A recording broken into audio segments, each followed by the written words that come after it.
Hello everyone and welcome to another summary week of Yoga Vasistha. This week we are already in end of August and beginning of September, 28th of August till 3rd of September. Yes, that much we are going to cover pages 241 to 247 in the bottom. The numbers are written. This is the continuation of the wonderful story and the conversation, the dialogue that is going on between sage Vasistha and the crow Bhusunda, who has been a wise and knowledgeable, self-realized crows who has lived for many years and sees seen the different dissolution and evolutions happen in his lifetime. He is continuing his story. If you remember, last time he had actually told us there are two ways. Let me go back to that. And so there are two ways to get the self knowledge. One is with the inquiry and one is with the practice of the yoga. He has mentioned that somewhere. So this is continuation of that, and in that he has actually in detail given the understanding of the prana, the life force energy inside us. Now there are 5 types of prana. He has mentioned the two here in most of the references given about the prana and apana, and then he has talked about the 3 energy channels that goes in our body. The central one, it's called Shushubna, and right and left side there is Pingala and Ida. So we will talk about that, and he has given how the actually advanced pranayam is conducted. So it is very difficult to read and understand, so I will give my best shot to make this understand and see whether we can implement any of these techniques that he has given here into our daily life. So 28th of August, page 241, Vasistha continues and he asks the question, what extraordinary events you remember relating to this and previous world cycle?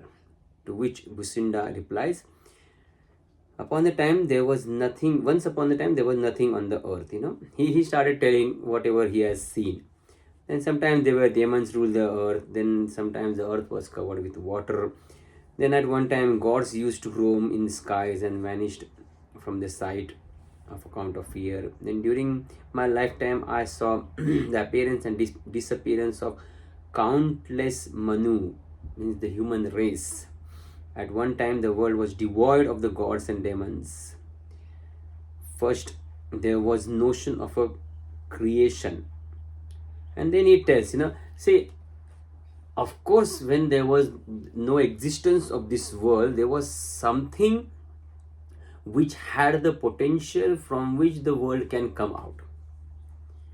So tomorrow, even if the world will vanish, then also there will be something in which there will be a knowledge and potentiality of the whole new universe creation can come out. Now, like we discussed, we think this is the universe, but this could be the 10th, 15th, 20th, 100th time the universe has come into existence, and it will dissolve after many billion years, and again new one will come out. We don't know which cycle is that. We don't know when it's all started. We don't know when it's all going to finish. We don't have any understanding. So he is saying about that. Now first there arose a notion of a creation. So there was an intention, or there was a there arise, notion is the right word actually, that there should be something, the awareness of understanding and getting aware of itself, and then the whole cycle has started. The light and division of the universe arose, and the one after another the diverse beings were created.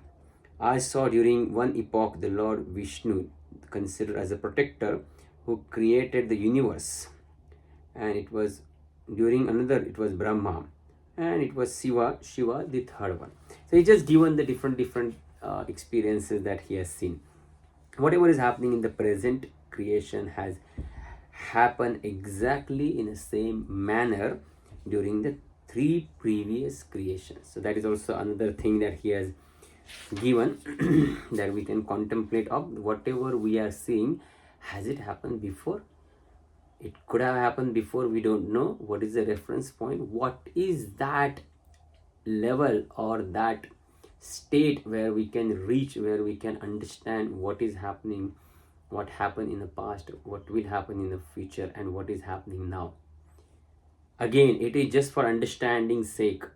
Once you reach to that level, and those who have got those siddhis and powers of understanding the past, future, and going deep into the present, they sorry, they do not have the wish or desire left in them to change anything. That's why they get those siddhis and they can settle down with those siddhis.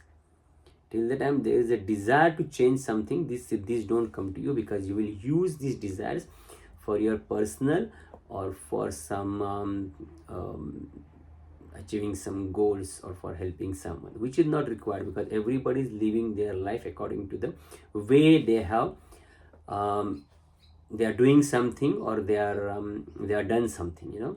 If you study engineering, you happen to be an engineer, you will not become a doctor. A simple way, whatever you have done in past will give you the results in your present and in future. Then he said, okay, how come your body is not consumed by the death? Vasistha asked. Then he said, death does not wish to kill the one who has not have raga and dvesha. Raga and dvesha, we talked about that last time. Raga means attraction and dvesha means aversion, hatred. So if you are not attached, not attracted, not passionate about something, and you're not hating something, you're not have any aversion about something, then your mind is completely free. So whatever you are liking, that liking could be because of the raga, or that liking could be because of the dvesha about something else. I like cold water because I don't like cold water, but I hate hot water. That's why I like cold water. That could also be the reason. Or I just like cold water. That could also be the reason. So either you will have raga about something or dvesha about something, attraction towards something, passionate about something, or you hate something which is opposite to that. So if you see everything in your world and in your mind, it is there because of the raga and dvesha.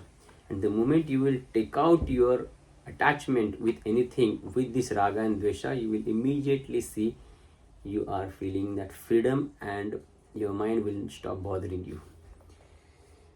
That does not wish to kill the one who does not suffer from the mental illness, and this raga and dvesha is creating the mental illness, who does not enter in desires and hopes which give rise to the anxieties and worries. I do not have any desire to achieve something that can give me the pleasurable experiences, and I do not have any hopes about the future, because my hopes about the future is unknowingly creating the expectations in my mind, and most of the time the expectations about something that I am considering right and pleasurable. You do not expect that somebody will come and hit me. You do not have the hope, well, hopefully tomorrow somebody will come and abuse me or humiliate me. You don't think about that. Unknowingly or unidentified, you always hope that is according to you is the right thing. Oh, I hope tomorrow will be better. I hope my health will get better. I hope this world will be like this. I hope. So every time you are putting that hope, you are actually creating an illusion inside you about something that you are not accepting, and something you want that to be better according to you. Just take a step back and realize this world is perfect the way it is, because this world is right now at this state because of all the combined actions and non-action that has happened by the every individual living being on this planet. So if everybody has done that action, or not participated in the action, and which is a result of this present world, then why are you worried about that? Why can't you accept that the way it is? The moment you accept it, your fight will stop. You want to change the world because you know something today, but whatever you know today was known 100 years back, 500 years back, 2000 years back, will be known next 500 years back. So just because you come to know, your ego is boosting up and telling, oh, I should change the world, I should share this, I should do this. No need to do that. Just relax. Just relax and be with yourself, and everything will be all right. Whosoever wants to know will come to you and listen to this and listen to you and understand this. Whosoever doesn't, they will be in front of you, you will tell them, then also they will not understand. So this is the reality actually, He whose mind and heart are established into the supreme peace is not touched by blinding evil born by lust and hate. This is very simple to understand. And then even contemplation of the self, with which is infinite consciousness, banishes sorrow. And your contemplation on the self, we talked about that in last few chapters, but I will just quickly revise that. You are just focused on yourself, that state of pure your beingness, I am. If you just go deep inside you and touch that state right now, I am listening. Listening comes later, but I am behind there, which is witnessing this listening. I am watching. Watching comes later, your eyes get engaged later. Your I am behind that eyes is still there. So contemplation on that, that is the consciousness, and behind that is the infinite consciousness. That is a consciousness which is actually the right way to put it. That is a consciousness that we can hold on because it is attached to this body and it needs this body for it to survive. The moment you let go of its hold on this body, you see the same consciousness has turned into the infinite consciousness and is vast everywhere. Yes, the contemplation on the self, which is infinite consciousness, banishes sorrow. Contemplation on the life force, prana. And then again, now the moment you contemplate on the consciousness, you realize, oh yes, from the infinite consciousness there arise this central thing which is inside and around me, which is focusing on this body, which I am calling it, for the sake of understanding, my individual consciousness. Now what happens after this into the consciousness? This consciousness turns and starts, moves and goes up and down and creates all those different types of things inside me. So you can give the name to that as an energy, the life force. The consciousness is attached to the life force. The life force is depending on the consciousness for it to survive. And then that life force is moving in and out of my body into the different types of creating pranas and energies, and then that is creating the mental body, and that is creating the physical body out of that. So everything is just attached to one another and everything is depending on one another. Physical aspect of you or me or us is depending on the non-physical subtle aspect of us, and that non-physical subtle aspect of us is depending on the consciousness which is subtler. And that individual consciousness, if it will let go of the hold of subtle and non-subtle or physical aspect, then it will just diminishes and dissolve into the infinite consciousness. And in that infinite consciousness there is a capacity and power for it to manifest and make so many different varieties of the creation. Now then he says, in the middle of the body, and then after contemplating of the prana, then he talks about the prana. Now here the interesting thing starts. He said they are called three pillars in our body, which are the nadis. So in the middle of the nadi is Shushubna, and then on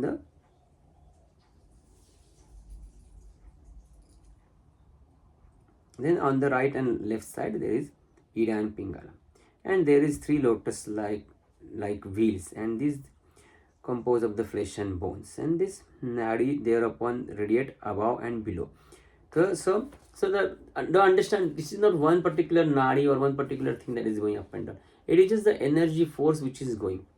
Yes, it is concentrated at one particular time, one particular channel, one particular level, one particular area, and that needs a lot of understanding and being with ourselves and just settling down with ourselves. However, it is directly connected with our breath. So whenever we do a pranayam related to our breath, then after that it is become easy for us to control the flow of this energy force. The right side of your brain controls the left side of your body part and left side of your nostril, and left side of your brain controls the right side of your nostril. So the moment you start doing the pranayama, alternate nostril breathing or something, then you are controlling the both the sides of your brain. The same way, right side of your energy channel is connected with the left side of your nostril, and the left side of your energy channel connected to the right side. So the moment you start doing that, apart from having the effect on the brain, it starts actually having the effect of your nadis as well. It is the other way around actually. It starts having the effect on your nadis, which reflects and shows us the effect on our brain, and we feel settled down and we feel calm and relaxed. So nadis get affected all the time, and that is why the balancing happens, the emotions and activities, and that is affects on our brain, which is the transmitter of all those things in a physical form, and then it starts feeling relaxed and works better. And then then this heart lotus is known as prana. Here in the heart region there is prana. It has two different roles, above and below, and prana and apana effectively. So prana is above and apana is below. Actually I can show you the picture. Those who are watching the video, you can watch this picture. So if you see this picture, then you can see prana. Prana is there, apana is down, and samana is between. Vyana is on the side, and udana is on the top. You can search for this picture, and you can just find out online, what are the different types of prana in our body. So this will make it more understand. This will make understanding more, And then they are they are related to sun and moon, to the heat and coolness, to the male and female, all those different aspects that you will see about the nadis and about this prana, that you will find out if you are interested. But here he has given some different information. He who adores the prana and apana thus is not reborn in the world again and free from the bondage. So the one who understands, contemplates and works on this prana and apana. Prana is constantly in motion inside and outside of the body, and so is apana. The prana is inside and outside of the body, because consider as the breath. Breath is inside and outside of the body. Apana is the same. The efflux of the vital force enter into the heart lotus. In your heart lotus, the prana is there, the vital force is there. And now, of own accord and without effort is known as exhalation. So, when you take the breath inside, it is called inhalation. The focus is there on the heart region. And when you breathe out, the other way. When you breathe out and the breath is gone out, it is exhalation, and when you breathe in, then it is inhalation. Yes, that's what we said, isn't it? And when you are breathing in and breathing out, and if you are not breathing in and breathing out, you are holding the breath, then that is called the kumbhaka. So rechaka means inhalation, puraka means exhalation, and kumbhaka means exhalation. The kumbhaka is of two types. One is inside kumbhaka and outside kumbhaka. Inside you breathe in and hold the breath. Outside you breathe out and hold the breath. Now, when you are doing this slow breathing, slow 12 finger length, that means your breath is so slow that it just slowly come out, taking its own time, and when you're breathing in very slowly, it's going in subtle, deep, soft breath.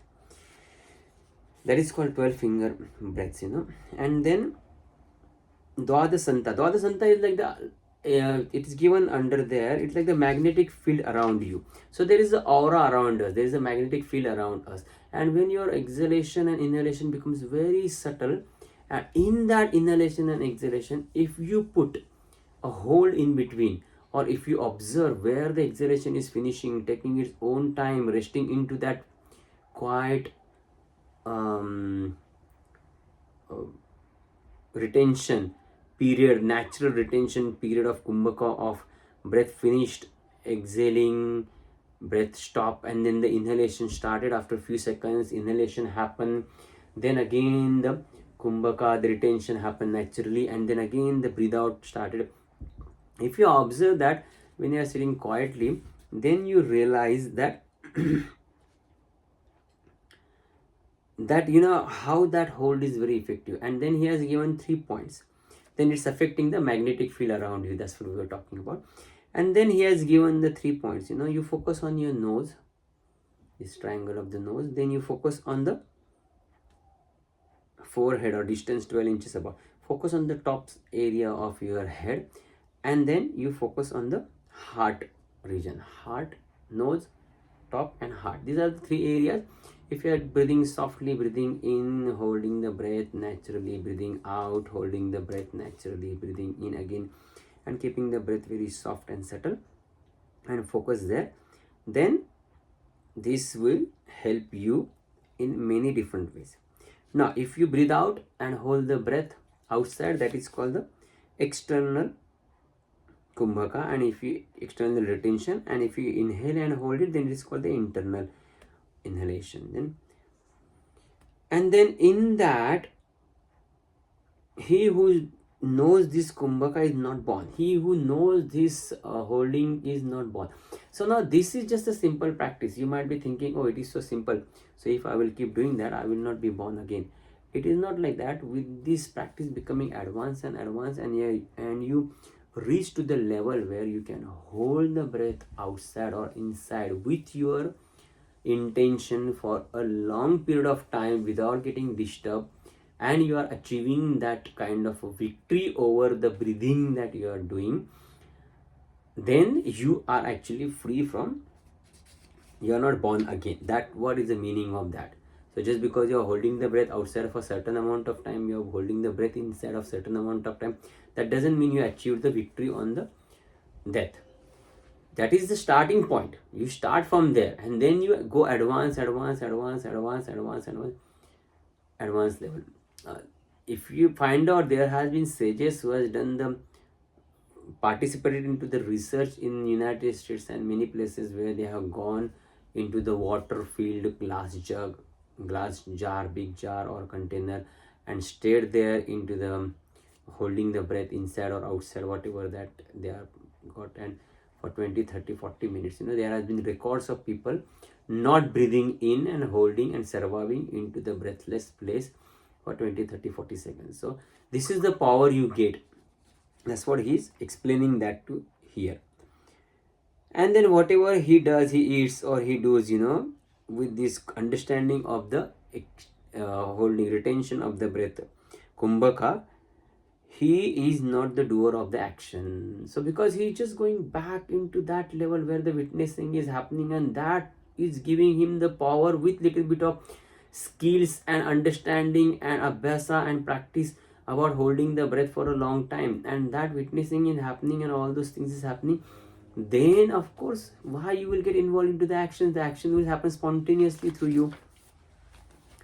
31st of August, and then he continues saying, Bhusunda continues saying that one's heart and mind has been destroyed by impurities from the one's heart and mind is destroyed by this prana and apana. When you are devoted to this particular life force and you start seeing the life force moving, see, first you have to observe the breath, because breath is more tangible and easily you can hold on that. Yes, I can feel breathing in and I can feel breathing out. Then you have to go back a little bit and then keep observing that inhalation, exhalation happening. Now make it subtle, as much subtle as you can. You are not feeling your breath, you are not hearing your breath, very subtle way. And then you are moving. Then after practicing that for a long time, you suddenly will move and start understanding the life force behind the breath which is moving. How the body is getting energized when you are inhaling, how the life force is energized, how the exhalation is relaxing and letting go happening. So you focus on the life force after that, and once you life force you're focusing, then you start understanding more about this prana, apana and the subtle vital force inside us, and then it starts giving you the benefits like destruction, the impurities get destroyed and all that. And then on page number 31st of August 244, he has given lots of things benefits and information about prana and apana. Prana rises in the lotus of the heart and terminates in the distance of the 12 finger breaths outside. So you breathe in and you breathe out. Apana rises in the Dwadasanta, 12 finger breaths from the body and terminates into the heart. And apana is the is the lower portion of the prana in the lower portion of the body, which is there, which happens around the magnetic field. It is there. And prana is like a flame, goes up and down. Apana is like water, goes down. Apana is like a moon, and prana undergoes the modification that appears as apana, and after abandoning this, and then he continues saying that in order to attain the perfection, one does not prevent nor protect external darkness, but destroy the darkness of the ignorance in their heart. When the external darkness goes, one be able to see the world, and when the darkness of the ignorance in the heart is dispelled, one is able to realize the self-knowledge. So, with this practice of the suspension of the breath, Kumbhaka, he then declares on the 1st of September, 245 page, after exhaling the prana from the distance farther than from where the apana arises, one is not subject to sorrow anymore. Sorry. He gets the control over the things happening in his mind. Now again, don't practice this for getting the control. You just practice this. Everything that is beneficial with this practice will come to you when you are ready for that. And if you are not ready, then wait for some time, because if you are not ready, what does that mean? There is a chances that we will misuse this power for some wrong purpose or wrong doings or some personal doings. So that's why it's very important on this path to have a lot of patience and have this understanding and implement this understanding on us in a very subtle, soft and easy way. And if you don't understand, you don't need to do all these things. There are lots of pranayam that has been taught in many different ways from the master or from the gurus that you are associated with, and you can learn from that. You can start from that alternate nostril, 3-stage pranayam, humming. So many pranayams are there which are simple, effective, and you can just practice that to start with. If one keenly observe the place and the exact moment which prana is consumed by apana, he does not grieve. And or if you observe the place where apana is consumed by the prana, then his mind does not arise again. So again, where exactly is prana and apana in your body is meeting and changing, means you have to go behind the physical and the mental aspect of your own being and settle down into that vital life force which is subtler than the mind and which is helping the mind to function. And once you settle into that thing, and once you start observing that thing for years and years of practice, then you will start getting the understanding about how this life force things is moving and happening in the body. And then behold that place where prana meets apana and apana meets prana is consumed by apana and apana is consumed by the prana, inside or outside the body.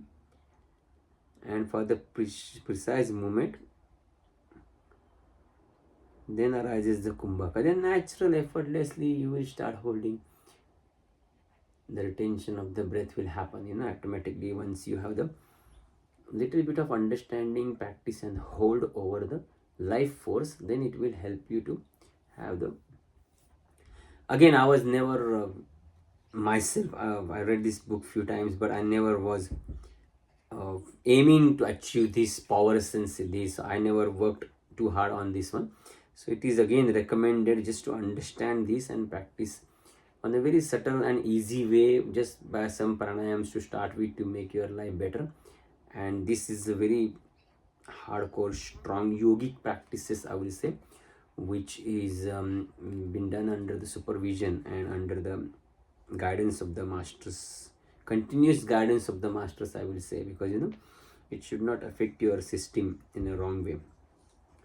Then further he says, I contemplate on the infinite consciousness which is indwelling presence of the prana, Say, so it is the infinite consciousness in which this prana and apana is arising, in which this prana and apana are staying, in this prana and apana are doing their things. So he said, I contemplate on that. I contemplate on the infinite consciousness which is indwelling presence of apana. Then I contemplate on that infinite consciousness which is prana of apana, prana of prana, life of life, which alone is responsible for preservation of the body. I salute to that consciousness in which all the things abide. So he's saying, means he has given all the information about this prana and apana, because how he hold on his body for such a long time during all these epochs and during all those calamities that happen on the earth. So he was giving the example of that, how it is possible for him. However, then at the end he said that he is contemplating and saluting that consciousness which is beyond this. So we are already doing that practice, we are already working on that. So that's why all those other practices, not necessarily, it depends on every individual what they want to achieve. Not necessarily needs to done by everybody. It's only can be done by the few who really wants to achieve some siddhis or some powers to do something.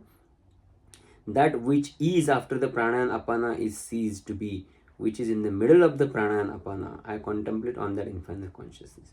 I salute to that consciousness in which prana ceases to move but apana does not arise. Prana ceases to move, prana is not moving and apana is also not arising. And then he said, I salute to that consciousness which is in fact essence of the internal and external kumbhaka. Means that kumbhaka, the retention of the breath and the prana, is happening on that platform where, on the consciousness where this is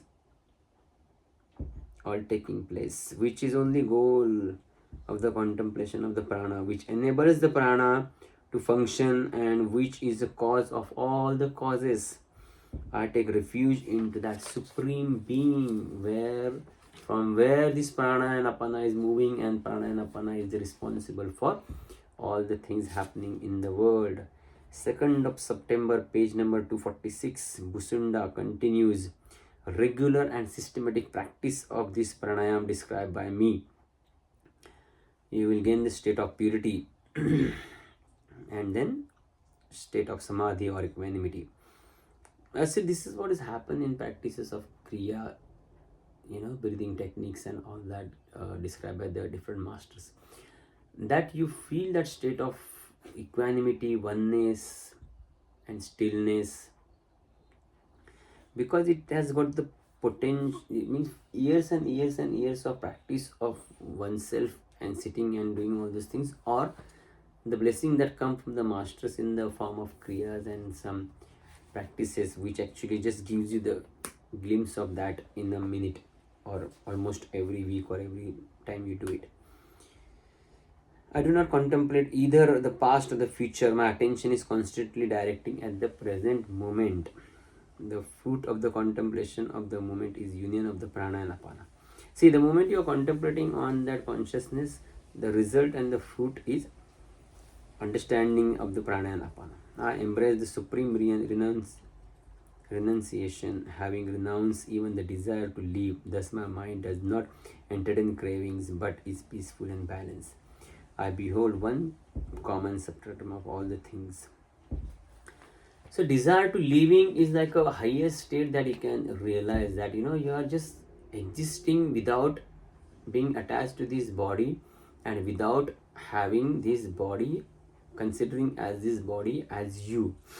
And once that realization happens, I tell you, it's such a strong relief, peaceful state, that contented place, contentment, so strong contentment that it doesn't matter after that. You can really feel that so strongly. If I will die next moment also, what is going to happen? Nothing, because this body is going to get dropped.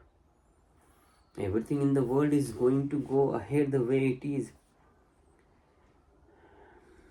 So it's a wonderful state. It's a because you are attached to your body, You will feel that, oh my goodness, I'm going to miss this, I'm going to miss that, I won't be able to do this, I won't be able to do that. But I tell you, it is actually just the hallucination created by the mind, that you are existing and you are required in this world. I do not think I'm the body while engaged with the physical activities. I rejoice the happy once and share the grief of the grief taken, and I am the friend of all, and knowing I belong to none and none belongs to me. I know that I am the world in its intelligence and all the activities in it, and this is the secret of longevity. Longevity. Because you are feeling oneness with the world. The world is inside you, you are in the world, everything is become one. It doesn't. So this is how I do not, he said, I am powerful, and I do not let hopes and expectation touch me. So this is the story of Bhusunda, which he explained, and after that, Vasistha concludes. He said, "Oh, marvelous! What you said is so amazing. May you continue to be blessed and give me leave to go apart." And then they separated. Then this house known as body, he says to Rama, this house known as body has not made by anyone. In fact, think about this: who made your body? For the understanding purpose, you might argue and say, yes, my mom and dad were involved, but the contribution from your mom and dad is so minimum that it is not even there in your body now. The body has been created and hold and sustain and grown all by the efforts automatically happen on it by you or someone else, by the 5 elements and the food essence and everything that is going inside. So you will find there is no one actually a creator of this body. Dreams are real during the dream state, and even so the body is real in it is experienced as the real substance. So because you're feeling the body, you're thinking it's real. But even in dream, when you feel the tiger next to you chasing you and you get scared, and that fear is also real. So the same way, this body looks real, but it is actually not the real. This notion of I am this body arises in relation to what is truly the piece of flesh and bones, etc., because of the mental predisposition. It is an illusion. Abandon this illusion. So you don't have to abandon this body. Oh, I'm not this body, I'm not this body. You have to go to that state where you realize that you are something else existing on its own, and then you will see the attachment with the body, and then you will be able to detach that attachment from this body. It's a different state. This is wealth, this is body, this is notion, this is nation. All are the notions. Know this to be a long dream and long standing hallucination, and or a daydreaming or a wishful thinking. When by the grace of God or the self to attain the awakening, you will then see all this clearly. Creator is but the notion in the cosmic mind, and the word appearance too is the notion in the mind. Like there is a creator and the creator has created everything. All these are just the notions in the mind. The same way in your mind there is a notion that this world is there and the world appearance is happening and everything is there. It is just evolving into its own state. If a man resolutely seek the source of the notion, he realizes consciousness. Otherwise, he experiences the illusory world appearance again and again. He experiences world appearance again and again. However, when one is shared that ignorance, the illusory appearance vanishes. Even the man who is normally subject of the fear is not afraid of the imaginary tiger. The wise man, the same way, who knows that the world is not but the notion, imagination, is unafraid of. And imagination. There is a tiger in a dream, but it is a dream. Once you know that it is a dream, the fear will not be there. The same way, once you know this world is not real, and once you understand it is imagination, then that fear also will go away about the world. When one knows that the world is nothing but the appearance of oneself, of whom one is afraid, need to be afraid, then one's vision is purified by inquiry. One is diluted understanding concerning the world vanishes. deluded understanding concerning the world vanishes. So the more and more you actually understand yourself, the more and more you understand that what is unreal and what is real, and the more and more that portion inside you as a pure, as a real, starts becoming bigger, and you will start establishing into that. The more and more whatever is moving, whatever is time bound, whatever is existing in the space, you will start realizing that it is not actually real, it is time bound, and it is changing continuously. The first thing starts with your mind and body, that you realize that this mind and body is that, then other mind and body, then all those things that has been created around you, and then one by one you will be able to establish this particular fact slowly, that yes, this whole world has come out of someone's effort and somebody has worked towards that. But someone's effort is time bound, and someone, that person is also time bound. The body is time bound, the mind is time bound, the idea is time bound, the imagination is time bound, everything is time bound, and everything is depending on something that is not time bound, not depending on the space. Then you will start focusing on the one which is real and not needing this time for its existence, beyond time, beyond space. And once you establish into that thing, then this thing, whatever is written here, the world is illusion, world is imaginary, dialogues like this, sentences like this will start making more sense. Till the time, just keep working on yourself, that just find out what is the real thing inside me which I can get hold of every time, come what may, and the other things keep changing the other times. Okay, so that's it for today. Take care, and we will again see you for the next summary next week. Jai Gurudev.